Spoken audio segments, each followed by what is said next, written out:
जळगाव शहरामध्ये महाविकास आघाडीच्या माध्यमातून जवळपास साऱ्याच जागांवर महाविकास आघाडीचे उमेदवार उभे आहे आणि त्यात तुतारी चिन्हावर या ठिकाणी 21 उमेदवार या ठिकाणी जळगाव शहरामध्ये उभे आहे. एकंदरीत जर चित्र पाहिलं तर महाराष्ट्रामध्ये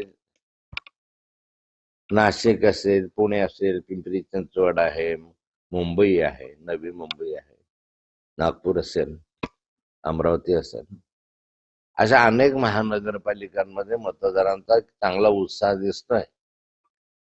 म्हणजे चर्चा जोरात आहे, भाषण जोरात आहे, परंतु जळगाव शहरामध्ये एक सन्नाटा आहे. जळगाव शहरामध्ये अजून निवडणुकीचा जोर चढलेला नाहीये आणि याचं कारण असं आहे की जळगाव शहरामध्ये ज्या अलीकडच्या कालखंडामध्ये घटना घडल्या त्या शॉकिंग आहे.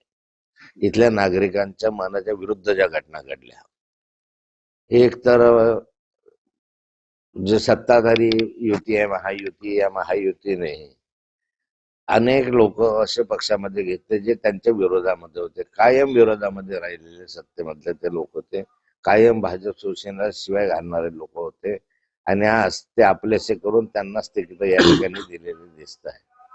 म्हणजे स्वतःचे त्यांचे उमेदवार नाही आहे, पण बाहेरून उमेदवार घेतलेले दिसत आहे.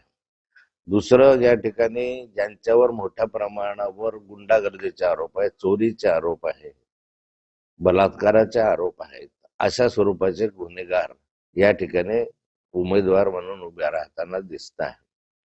307चे गुन्हेगार असतील, 324चे असतील, मोठ्या सिरियस गंभीर गुन्ह्यांच्या वाले उमेदवार या ठिकाणी महायुतीच्या माध्यमातून उभे दिसत आहे आणि गुन्हेगारांना संरक्षण या ठिकाणी दिलं जात आहे असं आहे. आणि सर्वात महत्वाचं म्हणजे चीड आणणारी गोष्ट लोकांना अशी आहे, ज्याच्यामुळे संताप मतदारांच्या मनामध्ये असा दिसतो आहे की या ठिकाणी 12च्या वर सदस्य बिनविरोध करण्यात आले आणि बिनविरोध करत असताना ज्या भानगडी झाल्या, ज्या मारामारी झाल्या, ज्या पैशाचे आर्थिक व्यवहार झाले आणि त्यामुळे लोकांच्या मनामध्ये चीड या संदर्भामधली निर्माण झालेली आहे. आणि अशा वातावरणामध्ये या शहराचा विकास ठप्प आहे. गेले अनेक वर्ष हे शहर हे भारतीय जनता पार्टीच्या ताब्यामध्ये होतं. प्रत्येक वेळी माननीय मुख्यमंत्री येतात, उपमुख्यमंत्री येतात, आश्वासन देतात. मागच्या वेळेस देवेंद्रजी फडणवीस 5 वर्षापूर्वी या ठिकाणी आले होते आणि त्यांनी आश्वासन दिलं होतं की जळगाव शहर आम्ही विकसित करणार आहोत, फार प्रचंड पैसा देणार आहोत, वगैरे वगैरे. पण 5 वर्षानंतर चित्र काय आहे शहराचं, तर त्याही पेक्षा खस्ता झालेले शहर दिसतं. रस्त्यांची दुरावस्था आहे, स्वच्छतेचा अभाव आहे, अनेक नागरी सुविधांचा अभाव या शहरामध्ये दिसतोय. म्हणजे तुमच्या हातामध्ये सत्ता दिली होती ना, मग सत्ता दिल्यानंतरही ते तुम्हाला सांभाळता आली नाही किंवा त्याच्या माध्यमातून तुम्हाला काम करता आलं नाही आणि परत तेच आश्वासन आता द्यायचे. त्यामुळे आता या आश्वासांना, या प्रलोभनांना मतदार बळी पडणार नाही असं चित्र आज आहे.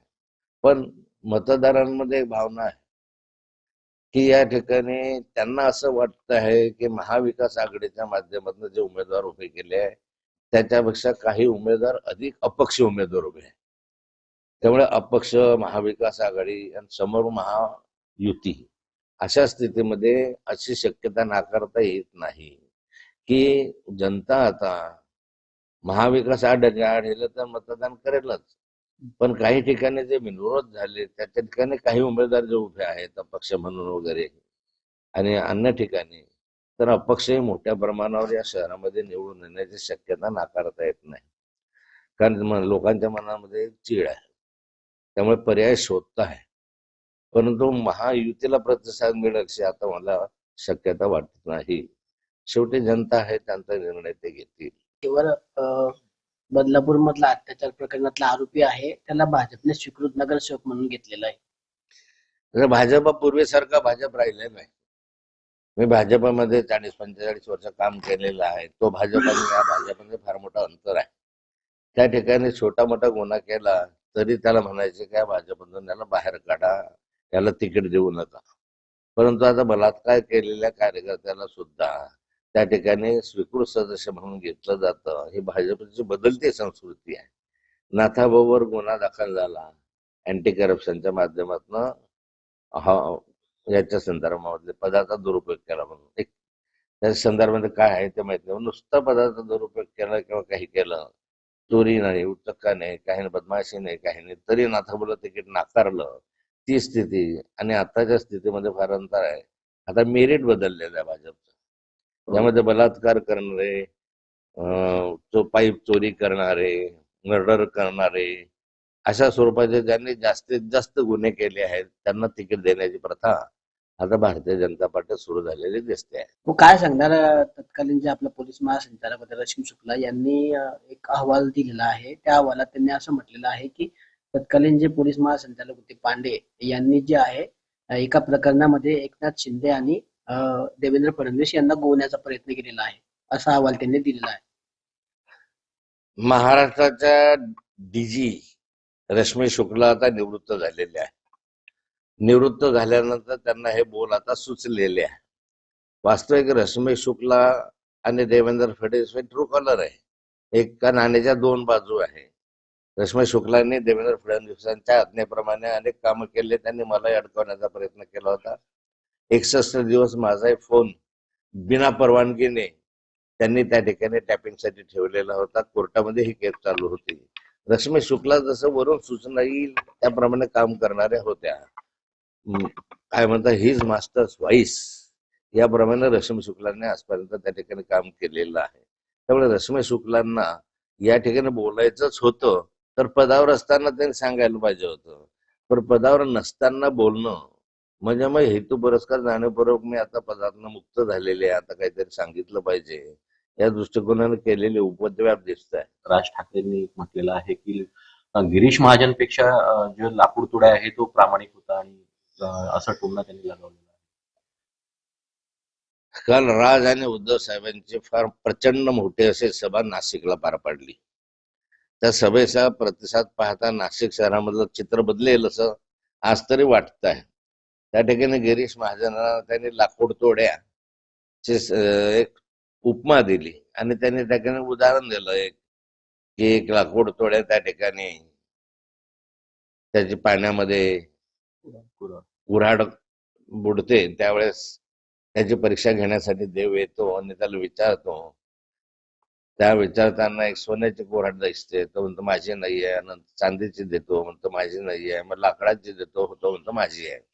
म्हणजे तो लाकूड तोड्या प्रामाणिक आहे असं त्यांचं म्हणणं असतं. त्या लाकूड तोड्यापेक्षा गिरीश महाजन अप्रामाणिक आहे अशा स्वरूपाचा त्यांनी या ठिकाणी लाकूड तोड्या म्हणून गिरीश महाजनांचा उल्लेख केलेला दिसतोय. लाकूड तोड्या बळा होता, मात्र यांनी अनेक कार्यकर्ते या ठिकाणी छाटले असंही ते म्हटलेले. ही वस्तुस्थिती आहे. त्या ठिकाणी सर्वत्र आपण पाहतोय कार्यकर्ते जे आहेत, वर्षानुवर्षे काम करणारे कार्यकर्ते जे आहेत ते सतत उचलत आहे आणि ज्या छातीवर उभे होत्या त्यांच्या किंवा जे त्यांनाच या ठिकाणी विरोध करत होते त्यांना तिकीट दिलेले आहे. त्यामुळे सर्वसाधारणपणे जो प्रामाणिक कार्यकर्ता आहे तो त्या ठिकाणी नाराज आहे. आणि त्यामुळे ज्या ठिकाणी असं दिसत आहे की ज्या प्रामाणिक कार्यकर्त्याचे तिकीट कापले, जसे लाकडं कापायला घेतले तसे कार्यकर्त्यांचे तिकीट कापले.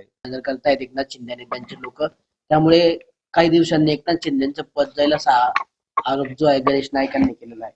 त्यांना तुरुंगात पण जावं लागेल असं ते म्हणतायत. महाराष्ट्राला या महानगरपालिकांच्या निवडणुकीच्या निमित्तानं एक चांगला तमाशा बघायला मिळतोय. करमणूकही होत आहे आणि वेगवेगळे रहस्य जाणून घेत आहेत. त्यामध्ये एकमेकांवर सत्ताधारी पक्षाचे आरोप बघायला अधिक गंमत वाटते. देवेंद्र फडणवीसांवर आरोप एकनाथ शिंदे करतायत, एकनाथ शिंदेवर आरोप देवेंद्र फडणवीस करतायत, अजितदादा सरकारवर टीका करतायत आणि सरकारमध्ये राहतायत. म्हणजे आता निर्लज्जपणाचा कळस आहे. तुम्ही एकमेकांच्या विरोधामध्ये इतक्या भानगडी करतात, इतके बोलतात आणि परत सत्तेसाठी जसं गुळाला मुंगळात चिकटून राहतो तसे तुम्ही राहतात. याचा काही अर्थ नाही आहे. या लोकांनी आता या ठिकाणी आपलं सगळं जे ज्याला म्हणतोय की संस्कार संस्कृती सोडून दिलेले आहे. तो मुंबईमध्ये जे आहे त्या महापालिकेवर सांगितलं हिंदुत्वाचे विचार आम्ही आज सांगितलं, पण मात्र छत्रपती संभाजीनगरमध्ये भाजपची जी आहे एमआयएम सोबत छुपी होती, तर दुसरीकडे मुंबईमध्ये शिवसेनेने एमआयएम सोबत युती केली पाहायला मिळतंय. मग असं सांगितलं की भारतीय जनता पार्टी आता पूर्वीसारखी राहिलेली नाही. सत्तेसाठी कुणाबरोबरही जाण्याची मानसिकता त्यांची दिसते. मग त्याला MIM असो का आणखी समाजवादी पक्ष असो, अनेक ठिकाणी अशा अभद्र युती भारतीय जनता पार्टीने केलेल्या दिसत आहे. संस्कार सुटले, ध्येय सुटले, तत्व सुटले, अटलजींचं नाव गेलं, अडवाणींचं नाव गेलं, अनेक चांगल्यांनी हे भाजप घडवली. त्यांच्या विचाराच्या विरुद्ध आता हा प्रवाह दिसतो आहे. काल विष्णू बंगाळींनी त्या महिलेने रोष जो व्यक्त केला व हे नेमकं कशामुळे होतंय असं जळगावमध्ये असं वाटतंय तुम्हाला? काय असतं माहिती का, की जळगाव शहरामध्ये वर्षानुवर्षे काही घराण्यांमधले तेच नगरसेवक आहे. 6-6, 7-7 टर्म त्याच फॅमिलीमधले नगरसेवक आहे. आणि हे असताना विष्णू भंगाळे त्याला काही अपवाद नाहीये. हे असताना त्यानंतर विकास झालेला नाहीये. पाणी नाही, गटारी व्यवस्था नाही, नीट नाही. म्हणून मग काल जो प्रकार घडला की महिलांनी विष्णू भंगाळेला त्या ठिकाणी घेराव घातला आणि अत्यंत खालच्या स्तरावर त्यांचे अभद्र स्तरामध्ये त्यांची संभावना केली. अगदी सडक्यात तोंडाचा कशाला आला इथे, इतके वर्ष तुम्ही काम करता, हे गटार बघा, हे पाणी बघा. हा संताप जो आहे जळगाव शहराच्या प्रत्येकाच्या मनातला संताप त्या महिलेच्या माध्यमातून बाहेर आला. त्यांची अमराठीचे मतं आहेत ते मिळवण्यासाठी अमराठीचे बाहेरचे लोक आहेत त्यांचे नेते त्यांना उतरवले. अशाच एका नेत्याने काल अण्णामलई जे आहेत त्यांनी असं वक्तव्य केलं त्या ठिकाणी मुंबईमध्ये की Bombay is not Maharashtra city असं त्यांनी म्हटलंय. त्याच्यामुळे आता संतापाची लाट उसळली की बॉम्बे हा महाराष्ट्राचा भाग नाही असं त्यांनी बोलून गेले ते अण्णामलई. नाही, अण्णामलाईंना खरं या ठिकाणी मुंबई हा महाराष्ट्राचा भाग नाही असं म्हणण्याचा अधिकारच नाही. हे संतापजनक आहे.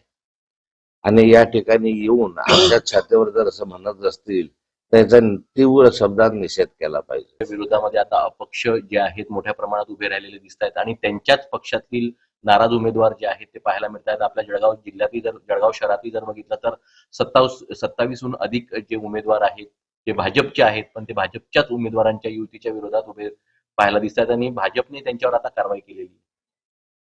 आणि मी मगाशी सांगितलं आपल्याला की या संदर्भामध्ये भारतीय जनता पार्टीने बाहेरच्यांना तिकीट दिले आणि आपल्यामध्ये वर्षानुवर्षे काम करणाऱ्यांना तिकीट दिलं नाही म्हणून नाराज होऊन त्यांनी या ठिकाणी अपक्ष म्हणून उमेदवारी काही ठिकाणी घेतलेली दिसते आहे.